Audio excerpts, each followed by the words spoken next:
Hi, I'm Nicole. I'm here with David to tell us a little bit about the central system we have here. So David, tell us what we've got. So what we have here is a Duplex rotary claw vacuum system here. This particular system is a little unique. We're going to be actually using it as a priming system to prime water into a pump. Great. So we've got a couple of Republic RCV-250 claw pumps. So is there a reason we went with the claw pump and not a dry rotary vane pump? Yeah, we wanted to, because there's possibly water that could be introduced to the system, we wanted to make sure to get the heat from the claw pump to help evaporate the water, and plus we didn't need as deep of a vacuum, so the claw pumps were kind of a perfect fit. Gotcha. So we've got the claw pumps, we've got the tank.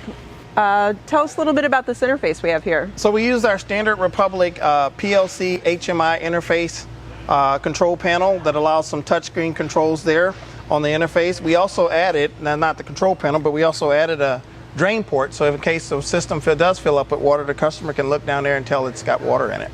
Great. And how quickly did we get this out? So this was really unique because the customer actually had to have this in, actually was 3-week delivery is what we promised. However, we're getting it out in 2.